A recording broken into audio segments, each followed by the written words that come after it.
Hello, good morning, and welcome. I'm Bob Rogers, Executive Director of Coastside Land Trust. I would like to welcome you to this edition of the Coastside Land Trust free community webinar series. The Coastside Land Trust is dedicated to the preservation, protection, and enhancement of the open space environment, including the natural, scenic, recreational, cultural, historical, and agricultural resources of Half Moon Bay and the San Mateo County coast for present and future generations. We are a nonprofit organization working hard since 1997 to safeguard our scenic bluffs, open space, stream corridors, and agricultural lands from the southern city limits of Half Moon Bay north through the community of Montera in San Mateo County. Taking a strategic approach to land conservation, we protect land by purchasing and accepting donations of land and conservation easements. We secure private and public funding for land conservation. We provide assistance and resources to landowners interested in protecting their land. And we lead conservation, restoration, stewardship, and educational activities. And every day we remain dedicated to protecting our coastside and our future. As members of our community and valued Coastside Land Trust supporters, we ask you to make choices that support our organization and our important work. This can be done by donating through our website. Other easy ways to donate are through planned giving of assets of land through wills and living trusts, vehicle donation, gifts of stock, or tribute gifts. Also showing up for work days and passing along our message and our mission. The important part here is that we all do our part in whatever way we can to help protect and steward our shared open spaces. Thank you for joining us here today. It is my pleasure to turn it over to Kate Dickey, our social media coordinator, to introduce our presenter. Take it away, Kate. Thanks, Bob. And thank you all for joining us here today for our free webinar series. Our goal here is to bring together a diversity of environmental perspectives to help us better understand the world and our role in caring for it, both locally and globally. Today, we are so excited to welcome Timothy Federal, Senior Program Manager at the San Mateo Resource Conservation District. He's here to discuss issues of wildfire management, habitat restoration, and climate resilience on the coast side. We'll also be exploring a new fire reduction project taking place in the Wavecrest Open Space. This is an effort that's designed to reduce wildfire risk here on the coast while protecting this sensitive monarch butterfly migratory habitat. So really interesting and exciting for our coast side. Timothy manages the RCD's Forest Health and Fire Program, improving the ecological function of forests and reducing the risk of catastrophic wildfire.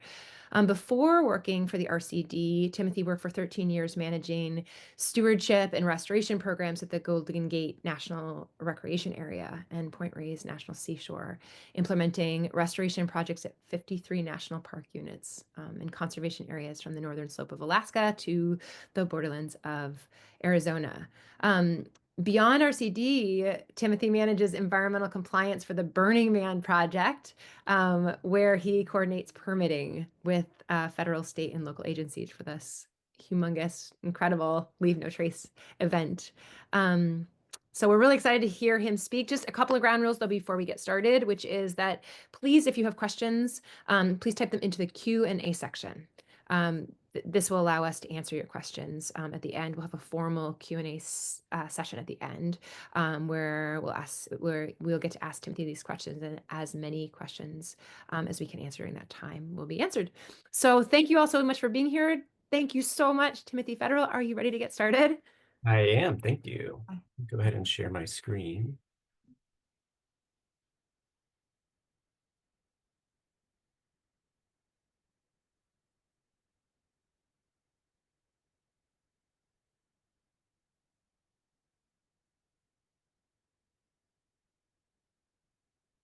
That showing up good for you guys? Yep. Great. Perfect. Well, yeah, thanks, Kate. Thanks for that wonderful intro and for having me today. I'm excited to talk to all of you about fire and the coast. As Kate mentioned, we're going to be exploring the role of fire in shaping the ecosystems that we all live and recreate and thrive and work in. And we're going to go kind of through history from indigenous fire stewardship and land stewardship through today's modern strategies and challenges that are facing us as we move into the future. First, a little bit about the RCD. For folks that aren't familiar with the Resource Conservation District, we are a special district. So we are a government agency. We work to help people help the land. We work where we're invited, so we can work on public land, private land. We can do projects that are cross-boundary because fire, nor monarchs, nor wildlife or invasive plants, none of those stop at property boundaries. We provide education and outreach. We provide free confidential technical assistance to landowners. We're non-regulatory, so we aren't there to get anyone in trouble, but we help folks implement best management strategies on their land that can help with conservation and voluntary conservation. And then we also implement large-scale projects. We receive grant funds to implement large-scale projects and monitoring those projects, and then in general monitoring the status of natural resources and other resources in the community. We have 5 program areas: wildlife, water, climate, agriculture, and then forest health and fire. This presentation really touches on all of those program areas because fire touches on all of these areas of our life. So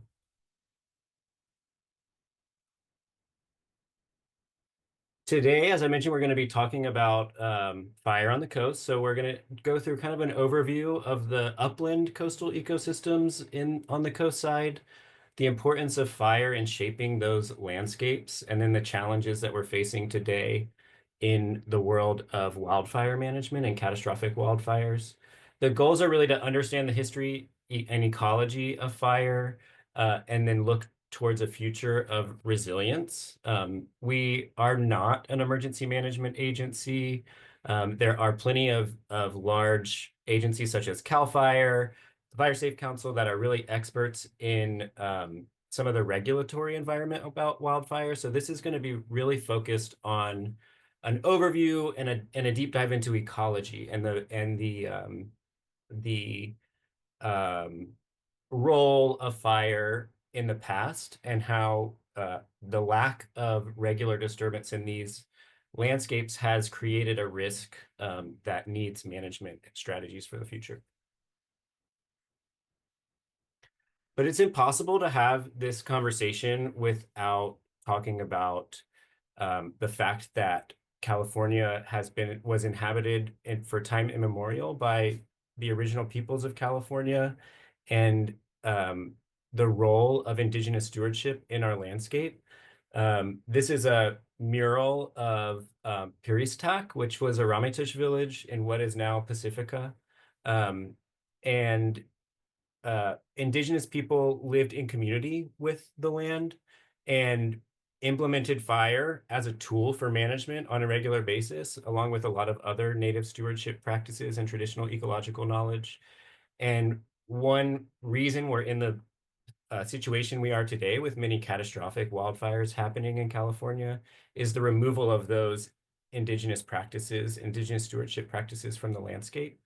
Our ecosystems evolved with humans as part of them. It's not that humans are separate from nature, but they live in community with nature, and that is true even to this day. So the impacts that the ways that we live in community with the land impact the impacts and the risks that we see, even looking towards the future of a shifting climate and resiliency in our communities. And these native peoples still exist today.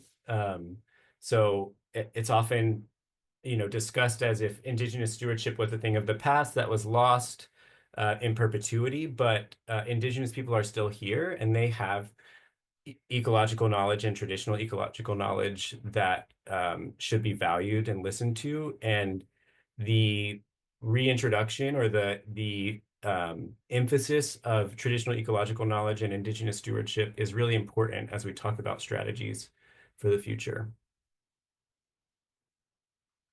So a little bit about history and the timeline of land management on the coast side. So as I mentioned, prior to 1700s, tribal-led cultural burning and other indigenous stewardship practices maintained healthy landscapes, and really shaped many of the ecosystems that we value so much in California today.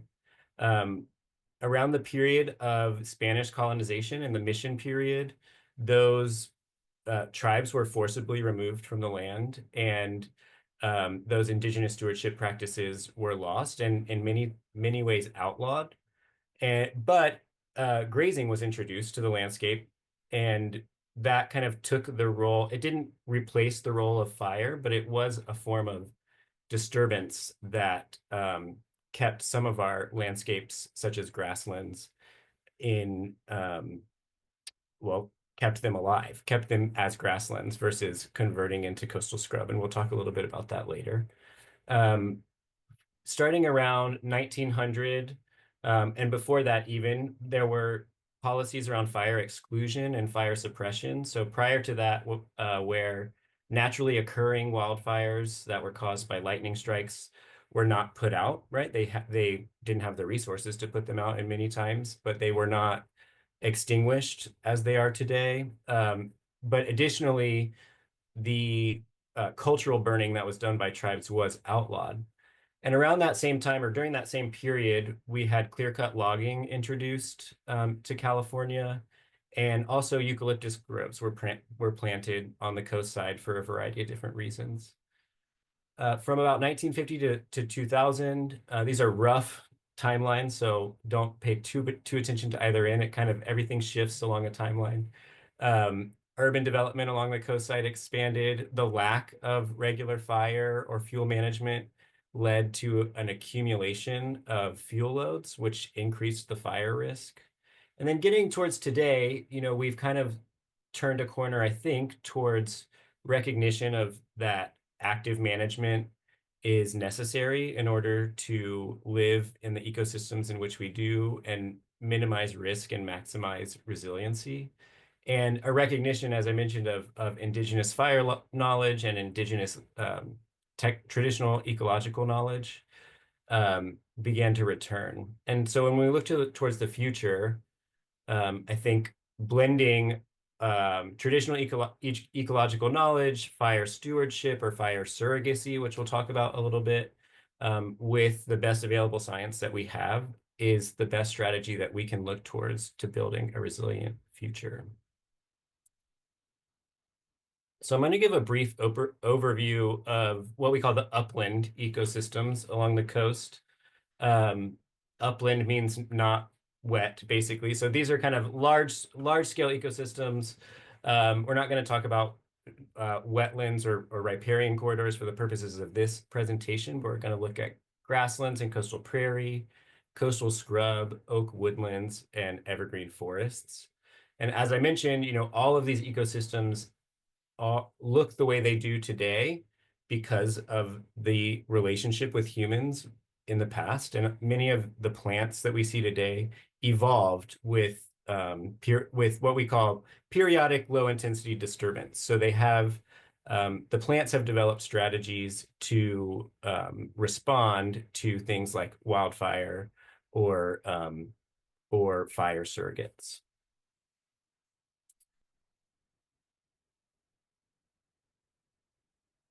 So the first ecosystem that we're going to talk about is grasslands or coastal prairie.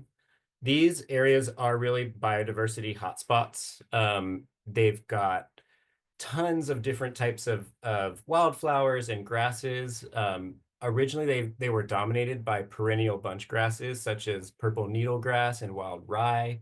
In many areas, that has been supplanted by non-native annual grasses over time. But intact grasslands are some of the most biodiverse habitats along the coast, and they are able to store huge amounts of carbon deep into the soil, where it's locked away, for centuries or longer, and it's not vulnerable to wildfire like above ground biomasses and forests. The historic fire return interval, so this is kind of pre-colonization fire return interval that we can gather from the available data, was less than 10 years. So it's thought that because we don't have a lot of lightning on the coast, because this is happening more frequently than we would expect for lightning-caused fires to happen, these were human-started fires. So they were, again, fire used as a management tool to keep grasslands open, keep them clear, keep them available as hunting grounds, promote biodiversity, promote food sources, many different reasons. And the biggest threats facing our grasslands and coastal prairie today are development, the lack of fire, or regular disturbance, which results in scrub encroachment. So you see a lot of areas along the coastside that used to be grasslands are now becoming coastal scrub and dominated by coyote brush and other shrubs that would not have been able to take hold if there was regular fire on the landscape. But one strategy or inadvertent outcome of grazing is that grazing has kept many of these grasslands as grasslands because regularly grazed areas also prevent the encroachment of coastal scrub. And that brings us to coastal scrub. So coastal scrub is a really common habitat that we see on the coast side. It is dominated by, our favorites like manzanita and coyote brush and artemisia, these shrubs that perforate the landscape. It's really important in buffering this ecosystem is really important in that it buffers erosion and stabilizes soils on the coast. It's a pollinator paradise. It really brings some of that above ground carbon storage into the picture, as well as below ground carbon storage. We know that it's fire adapted because many of the species within a coastal scrub habitat can resprout post-fire. It has a longer historic fire return interval, like 50 to 150 years, depending on where you are. And the main threats to coastal scrub in our area are development and invasive species, such as eucalyptus, or Monterey pine, Monterey cypress, those types of trees, non-native tree cover that have began to perforate our landscape. And that brings us to oak woodlands, one of my favorite ecosystems or ecotypes. Oak woodlands are really important, and they're kind of provide us with that quintessential picture of the California landscape, where you've got an oak woodland or an oak savanna with giant old oak trees and open grasslands underneath. They're iconic and ecologically rich ecosystems. They support a wide range of wildlife, and they store significant amounts of carbon, both in their above ground biomass and deep into the soil.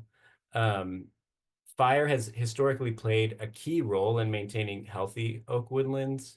Regular low intensity fires clear invasive grasses from underneath the oak trees. They prevent the buildup of fuel. Without fire, these oak woodlands can become overgrown. They increasing the risk of severe wildfire. The historic fire return interval for oak woodlands was 15 to 30 years on average. And fire was used to maintain ecological balance, also enhanced acorn production and made acorns easier to find on the ground by burning off that kind of duff layer. And oak trees have evolved to adapt to wildfire. Large mature oak trees will survive a low intensity fire, no problem. And even in a high intensity fire, if an oak tree burns, it still maintains that underground root system and the biological processes underground that store carbon and can resprout from that root system. Oak woodlands face a lot of threats today, fire suppression being one of them. Without regular fire, not only can invasive species take hold, but you get encroachment from Douglas fir trees, which can pierce through the oak canopy quickly and shade out the oaks underneath, eventually killing them. We also have a lot of pathogens facing our oak population today, such as sudden oak death. And then drought and development are also big issues facing our oak woodlands today.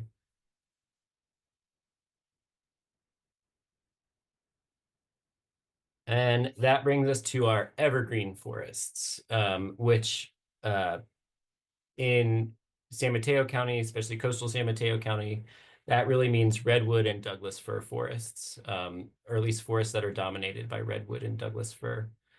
This picture right here is the Methuselah tree, which is up on Skyline Boulevard, and is the oldest tree in the Santa Cruz Mountains outside of Big Basin. It's around 2,000 years old. And that really speaks to the potential of redwood trees in particular to store carbon for centuries, millennia, even. Old growth redwood trees are really good at surviving wildfires. And redwood forests and Douglas fir forests also maintain watershed health. They're really dependent on the fog that comes in along the coast in the summer. They can, as I mentioned, store extremely high amounts of carbon, but they were heavily impacted by clear-cut logging and fire suppression. In areas where clear-cut logging occurred, what has happened in response is that where one old growth tree was removed, you have maybe 10 second growth trees, we call them, taking its place. So our redwood forests today are often made up of dense stands of even aged redwoods that do not allow for the development of old growth redwood characteristics, which are these big, wide trees that can survive almost anything you throw at them. Whereas now they're made up of smaller trees that are more at risk of releasing the carbon that they store in a wildfire.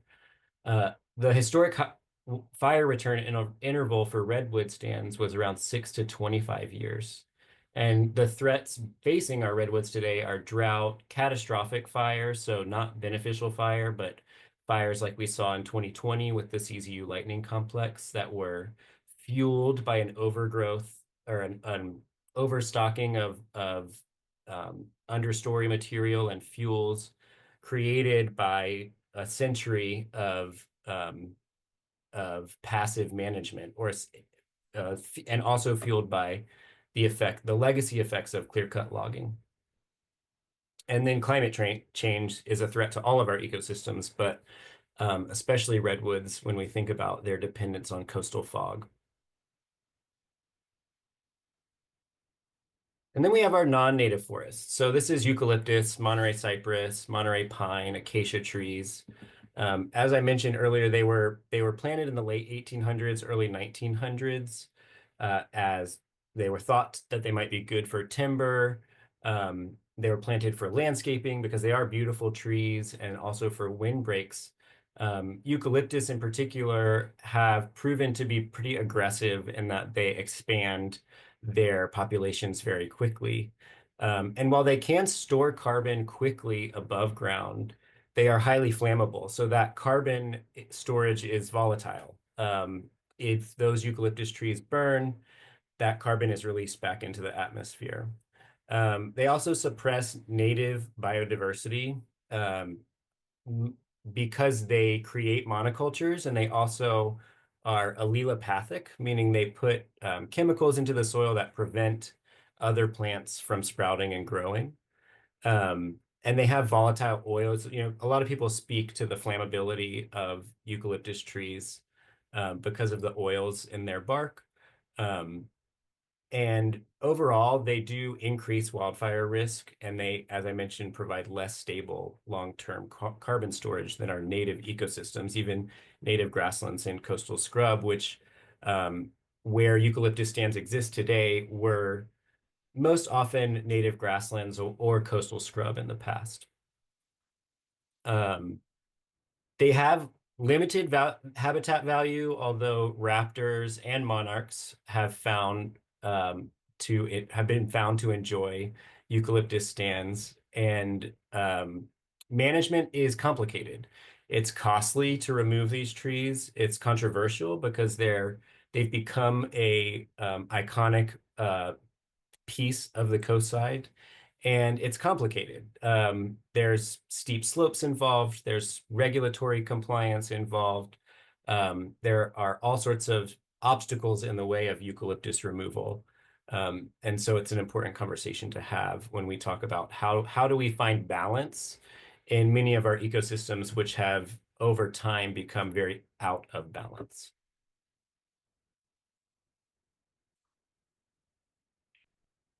And this table really, I just provides kind of a summary of all the things I just talked about. So really comparing above ground carbon storage, below ground carbon storage, fire resilience, water use, and biodiversity potential within the ecosystems that I just talked about. And so you can see many of our native ecosystems have at least high or very high potential somewhere in their carbon storage footprint, and are pretty resilient against wildfire because they evolved with regular fire, and also have high potential for biodiversity. Whereas our non-native forests, they can store a lot of carbon, but they are not very resilient to wildfire. They also use a lot of water on the most part, and they have a low biodiversity value, except for a few special cases.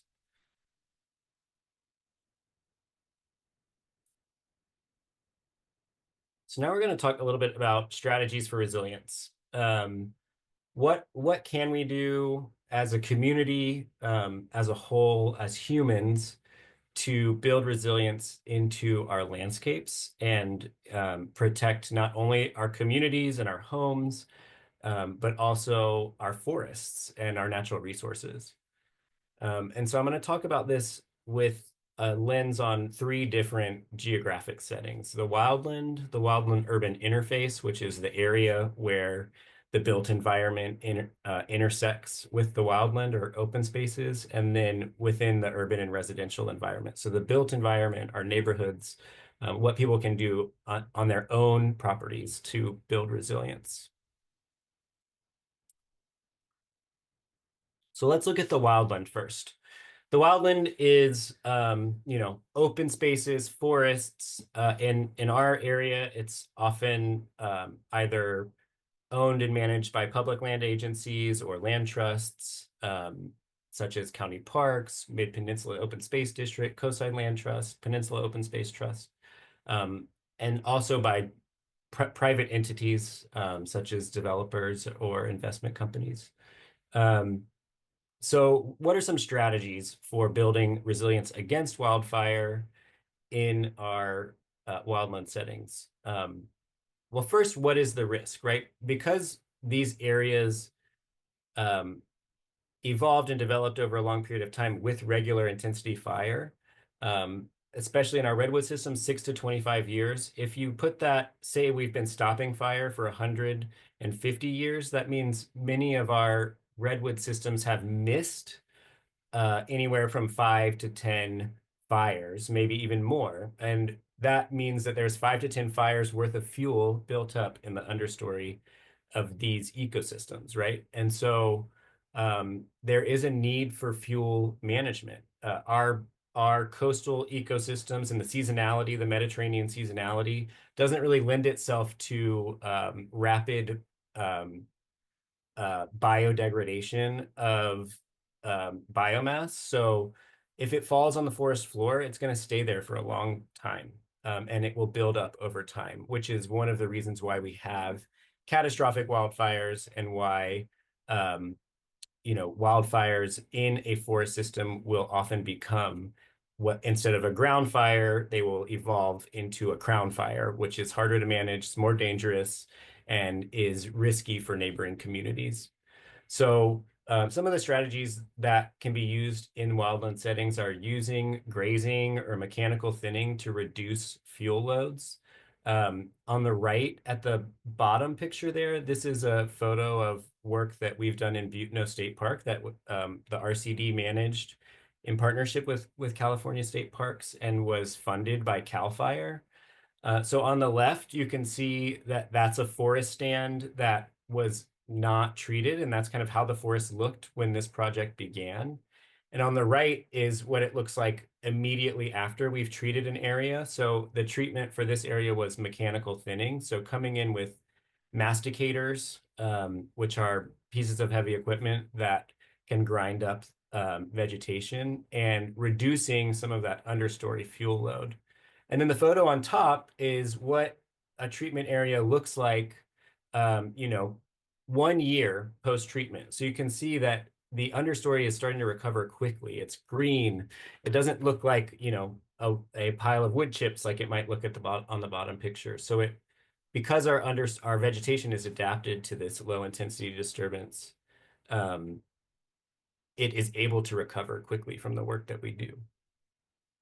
So then promoting native vegetation and removing invasive species is also an important strategy for the wildland, because native vegetation is fire adapted and able to resist the effects of wildfire and also recover from the effects of wildfire quickly. And then, once those two above things have happened, what is the most efficient way to maintain a fire resilient landscape is to implement regular cultural or prescribed burning in areas where it is safe to do so. So again, looking at that bottom picture, not an area that I would want to just go and set on fire, right? But you could see on the picture on the right that a fire could move through that stand of forest, or even on top that forest area, and stay on the ground and stay low intensity without jumping into the canopy and becoming a hazard to neighboring communities or to firefighters or to the forest itself. Because catastrophic wildfires are catastrophic not only for human communities, but also for the ecosystem and the forest. So next, let's talk about the wildland-urban interface. So this is where many of us live, especially on the coast side, and is a really critical component of any fire-resilient strategy. So the wildland-urban interface is again defined as that area where those open spaces or wildlands come into contact with human communities. So near communities, creating defensible space around structures is really important. This says 30 to 100-foot clearance, but to be clear, it's 0 to 100 feet clearance. 30 feet of clearance is a really great idea as a minimum for flammable vegetation. Although zone 0 is that 0 to 5-foot clearance. That's being talked about a lot today, which is no flammable material within 5 feet of your house, and then no heavily flammable vegetation within 30 feet of structures. Although, well-pruned oak trees or mature vegetation, I think would fall within the fire code. I'm not an expert on the fire code, but we will provide resources for folks to be able to access that material with the follow-up for this presentation. But using fire-resistant landscaping and plants, managing tree canopies, encouraging shaded fuel breaks and strategic thinning around communities and near communities, looking at removal of eucalyptus trees within a certain distance of homes. There's also programs like the Firewise program, which help communities organize themselves and implement these practices on a neighborhood level. That is becoming more popular across California. And then maintaining the work that's done is really important in the wildland-urban interface. So it's not just coming in and creating a fuel break, it's making sure that that work that is done has the ability to be maintained over time, which is really important.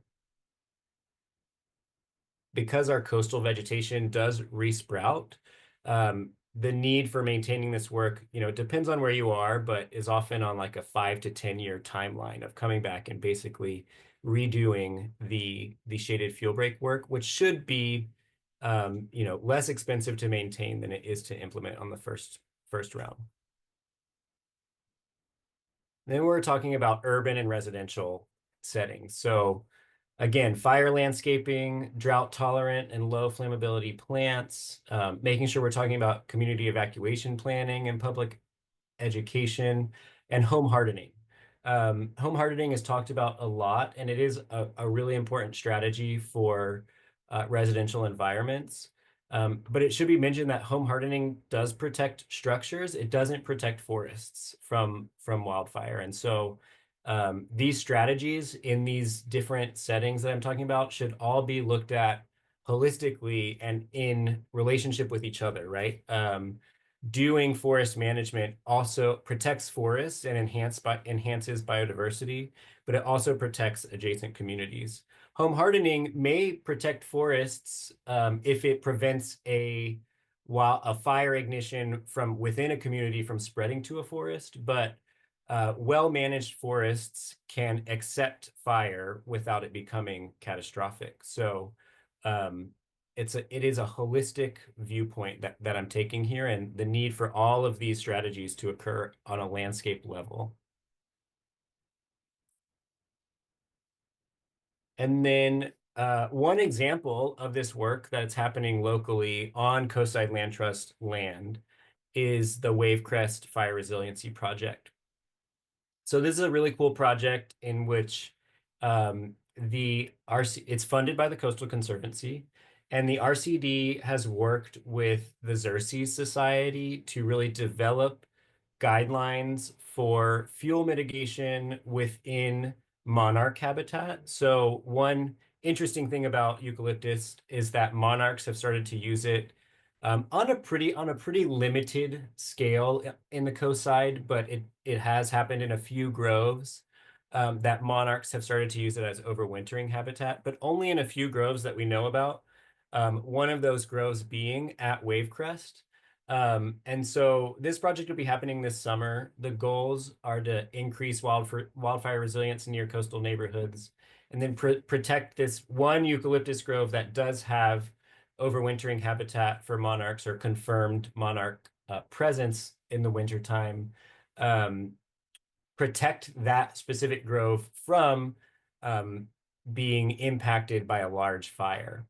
Again, it's the RCD, Coastside Land Trust, Xerces Society, and the Coastal Conservancy in partnership here, and it will reduce fuel within that monarch grove by thinning small diameter vegetation, removing ground fuels, removing immature eucalyptus trees that are growing in the understory there, enhancing native species that are growing in the understory, and protection of the kind of critical microclimate within that eucalyptus grove that is why the monarchs have overwintered there in the past. And then it'll also have the co-benefit of reducing risk to nearby homes and infrastructure, maintaining or supporting biodiversity within a eucalyptus stand, and improving access for emergency responders if there were to be a fire, giving them more access to that grove and the understory so that it can be fought. Because right now that grove is really overcrowded with downed vegetation and ground fuels. So it would be really hard to get in there if there were a fire, or if a fire were to start elsewhere and spread into that grove. And this is just one example of projects on the coast side that the RCD is managing. But we're really excited to be able to demonstrate these new guidelines from the Xerces Society so that we could potentially do work that would not impact a known monarch grove. I should also state that, eucalyptus groves are not the only place that monarchs overwinter, and they're not even really the ideal place for monarchs to overwinter. Monarchs have started to overwinter in eucalyptus groves because eucalyptus groves have replaced or outcompeted the native vegetation in which monarchs typically overwintered. So it's a complex conversation around the trade-offs that we often consider when we're talking about wildfire risk reduction, natural resource conservation, biodiversity. It's never a clear-cut answer, right? Many people want all eucalyptus groves removed, understandably so. But there are some eucalyptus groves that are critical to endangered species. And then there's also just the reality that eucalyptus groves have overall made the environment less habitable to many of our native species. And so figuring out the line to draw there is often really difficult and requires a lot of thought and consideration of trade-offs to find ecological balance at a landscape level.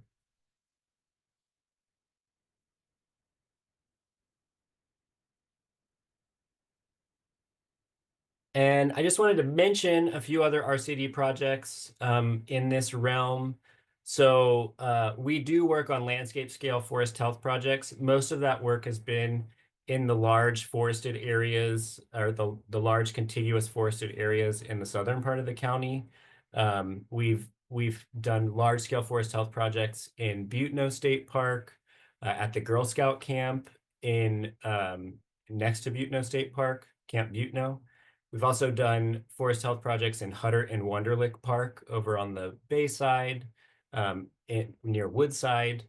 And we're about to begin some forest health work in Pescadero Creek County Park and at YMCA Camp Jones Gulch. And these, again, are large projects that are focused on enhancing the biodiversity of forests. They kind of look like those photos that I showed of the Butno State Park project, where you are reducing understory fuels, which is fire surrogacy, right? Reducing those understory fuels, that mastication that I was talking about, is meant to mimic the effects of a wildfire in a safe way. And really, there's really a huge area now that's being worked on in the southern part of San Mateo County and the northern part of Santa Cruz County, about 35 square miles of active management going on in those forests, many of which were deeply affected by the CZU fire.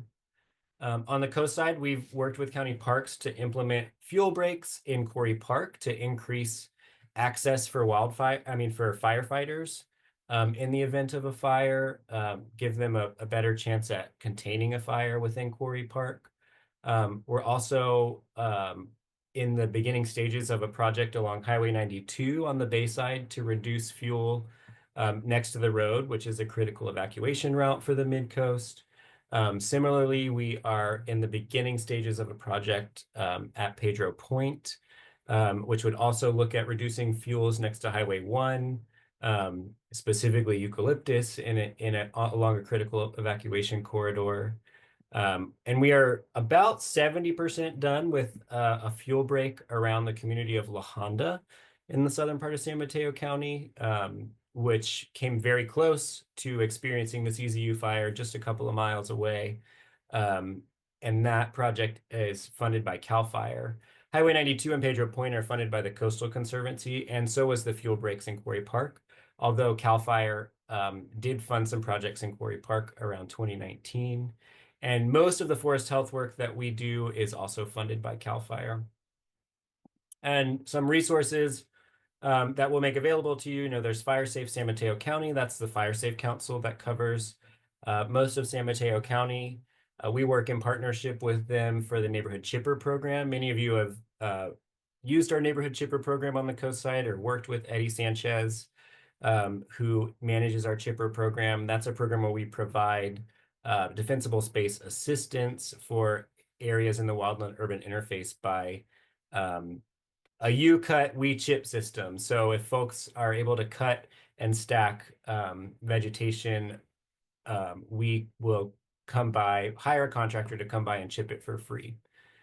CAL FIRE also has a bunch of resources available that I will link in the follow-up to this presentation, and then the FireWise program, which is a great way for neighborhoods and communities to organize themselves around being fire wise and fire ready.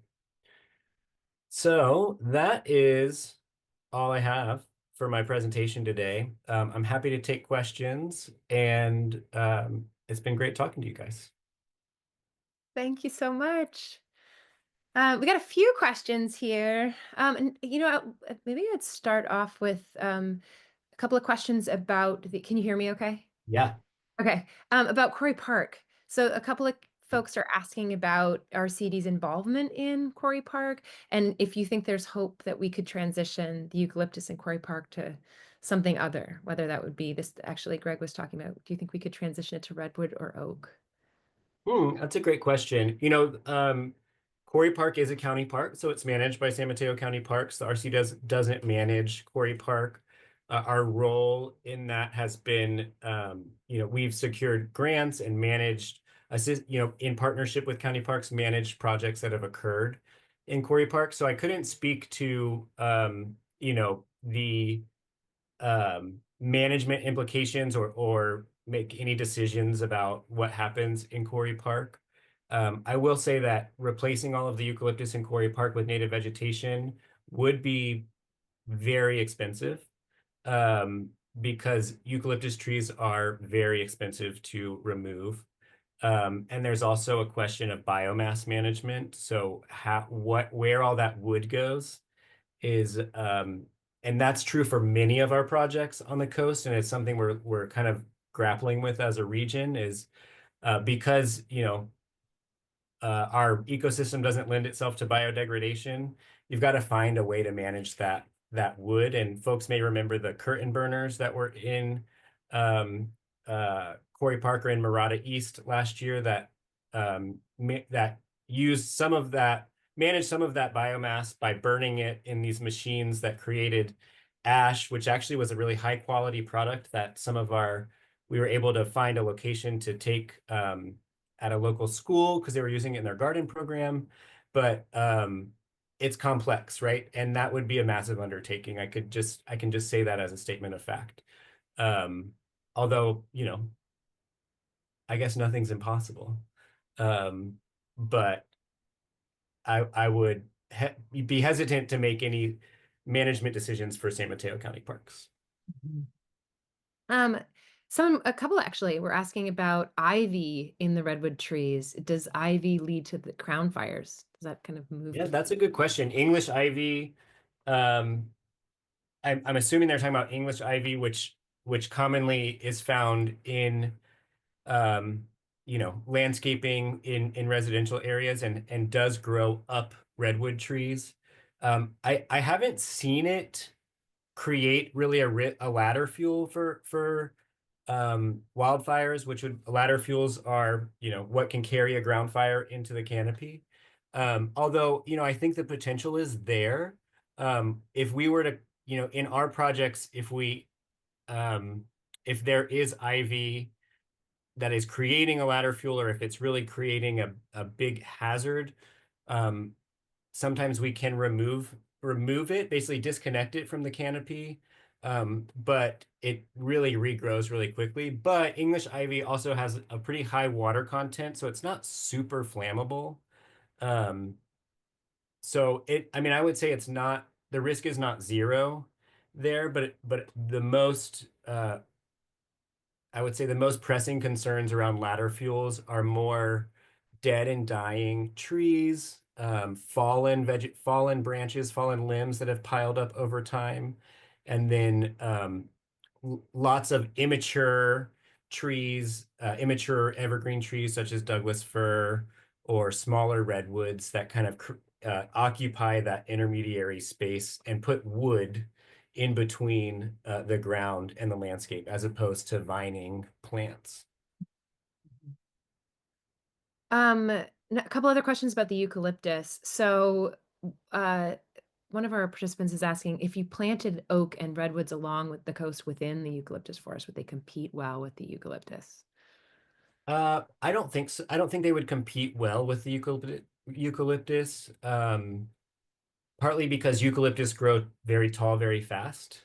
And so they would quickly, and redwoods grow tall quickly as well, but oaks do not grow tall ever, compared to redwoods or eucalyptus. And so if you were to plant them underneath eucalyptus, they would not have a chance because they wouldn't get any direct sunlight. If you were to cut them down and plant them all together, the eucalyptus would get taller quicker than either of the other trees, so it would outcompete them as it resprouts. So that's where treating the eucalyptus stumps is very important. If you're cutting down eucalyptus and making sure that those eucalyptus stumps are not able to resprout, if you're going to do any sort of native revegetation in those areas. And because those areas were most likely coastal scrub in the past, what we found is that often coastal scrub will regenerate on its own if given the chance, meaning if those eucalyptus stumps are not allowed to resprout.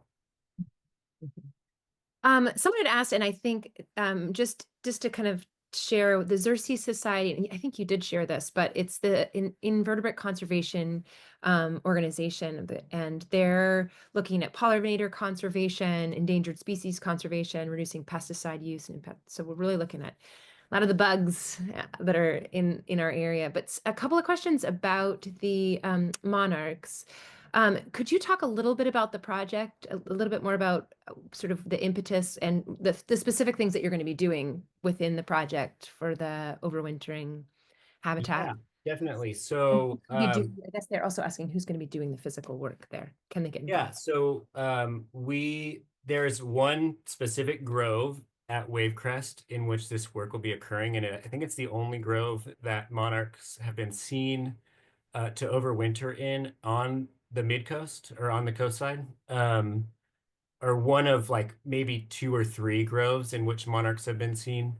And the work, so I should have included better pictures of that project in the presentation, but the work, basically that grove is a couple acres in size, and it's got mature eucalyptus trees, and the ground is full of debris and downed limbs and fallen trees that have built up ladder fuels so that if a fire were to travel into that stand, it could easily travel up into the canopy, which is where the monarchs would be overwintering if they were there. And so the work will involve mastication, most likely, or handwork, most likely to by hand go in and pull out those ground fuels and those ladder fuels using chainsaws and chippers, and processing that material. It will depend on where we are, where that material goes. Some of it may be chipped and hauled off site. Some of it may be appropriate to spread the chips on the ground where they're not a hazard for ladder fuels. There's also wetlands in that vicinity, so we'll be sensitive to any wetland habitat and make sure we're not, covering wetlands with wood chips and all that good stuff.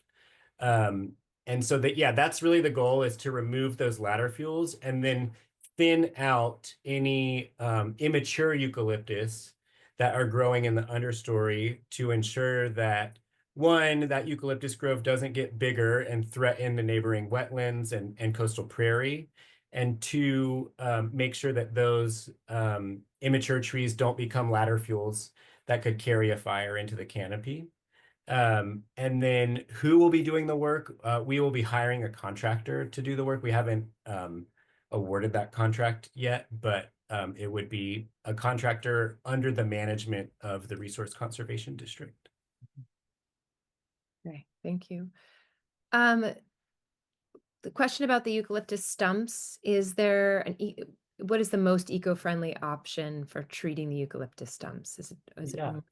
herbicide? I mean, my professional opinion is that the most eco-friendly option for treating eucalyptus stumps is the use of an EPA approved herbicide, which is the method for that is really painting or using a fine using a sprayer to paint or a paintbrush to paint the herbicide just around the outer layer of the stump, so or in a ring around the cambium. So overall, it's a very limited use of herbicide. There have been, the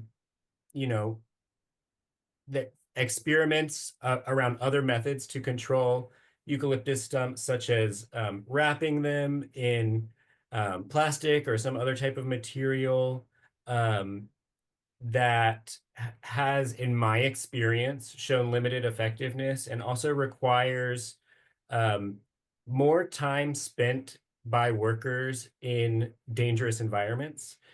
Quarry Park especially is a really dangerous environment for people to be removing trees. It's very steep. There are areas of unstable soils. And unfortunately, last year, a worker was not on one of our projects, but working in another area of Quarry Park was fatally injured doing eucalyptus management in Quarry Park. So it's a dangerous job. And so that we found that the most efficient way to do it is often the safest way to do it. And the herbicides that we use, again, are EPA approved, and on the grand scheme of things have a very minimal impact. And with a targeted application, are really, really targeted to the eucalyptus tree or the target species. There is a project called the Good Earth Project that has been doing some research into other methods for controlling eucalyptus stumps using kind of mycorrhizal fungi and creating like beneficial landscape applications of eucalyptus material post-treatment. And so that's something I'm really excited to look into myself and consider for future projects, because we're always willing to learn and consider new methods and find the most efficient and ecologically friendly way to manage eucalyptus, because the management of eucalyptus is a really important consideration, not only for fire resiliency, but also biodiversity and wildlife and just natural resources and water conservation in general on the coast. Someone was asking if you have a service for assessment of private properties, maybe for a neighborhood group. They live in a rural space bordering Montero Mountain, where this undeveloped land is at the back of their neighborhood. And they've got a lot of issues with eucalyptus and non-native invasive plants causing high fire risk, and their community is very motivated to reduce the risk. But wondered if we're looking to have the help of a non-regulatory expert provide assessment and advice. Yeah, we can definitely do site visits and provide technical assistance and advice. So feel free to reach out to me, Timothy at sanmatoorcd.org, or you can always reach out to fire@sanmatoorcd.org. We, CAL FIRE and some of the Fire Safe Council can also provide more of that regulatory advice, although we will be training up some folks on our staff to be defensible space inspectors in the coming year. So they'll have that knowledge base around how to really identify and give those best management practices around defensible space. But yes, I mean, the answer to their question is yes, we can come out and look at private property and give our advice and our professional viewpoints and opinions in a non-regulatory fashion. Okay, I know we're getting very close to the end here. So many good questions left, but wondered if you would just share. You're sharing some of the work that's coming up, up ahead. Is there anything you'd like to share, just as far as a successful forest health and fire prevention project that RCD has implemented that you would really like to share? I think we are just wrapping up the work that we did in Butno State Park, which was a super successful project in an area that was impacted by the CZU fire and adjacent to the community of Butno Canyon, which is a community surrounded by forest and public land. And I think the real success story of that project is that after the work we did, or State Parks, with our support, was able, and the support of CAL FIRE, was able to do a prescribed burn in Butno State Park of about 150 acres, which just further went to extend the benefits of that project. And really the goal of that project was to make the park able to use prescribed fire as a way for long-term management and maintenance. So that was really successful. And I think overall, I love my job. I love that I have to, or that I'm able to really consider all of the aspects of resource management and land management. And there's so many trade-offs that we have to consider and complicated decision-making processes and strategic thinking. And I have found it really rewarding to be able to play a small role in stewarding these ecosystems and landscapes into the future, not only for the folks that are facing risk now, but as we look towards, an uncertain future and kind of shoring up our natural resources and our resilient communities against the threats of climate change and wildfire and drought, it's kind of existential threats that are facing us. But that's I think a success story in that we are making at least incremental steps towards a resilient future. Thank you so much for sharing this today. I think a lot of us have learned a lot. Yeah, I know and for questions we weren't able to answer, I can try and address some of those in our follow-up materials as well if they're shared with me. Okay, yeah, I think we can kind of sift through some of these and get you some resources that would help to answer some of these questions too. We'll share those. We'll have a follow-up email coming out in a couple of days. So again, with this information, put as much as we can get for. I'm seeing a lot of good questions that are still sitting here. But also, as we're thinking about it too, you'll get a recording too. So this is, I mean, I think probably most of you will say, if you're listening to this is a great opportunity to share this too with the community. When you get this recording, just pass it on as well, and the resources. It'll be important to be able to share these. Timothy Federal, thank you so much for making this time. You're very, very busy. I have to share that after this, you're going to be meeting with a 1,000 people to talk about Burning Man and More fire, but just in a different perspective. Fire everywhere. Yeah, so, or hopefully the absence of, I guess, Right. in that case, right? A couple of things we want to share with you all is that, yeah, we'll have this upcoming follow-up coming in a couple of days. So definitely look out for that in your email. Also, as we're looking forward, we have a really cool opportunity, which is coming up very quickly, April 5th. And it is, we're going to be doing a Wavecrest orientation. A lot of these questions too, as people are talking about Wavecrest, we're going to be orienting you to,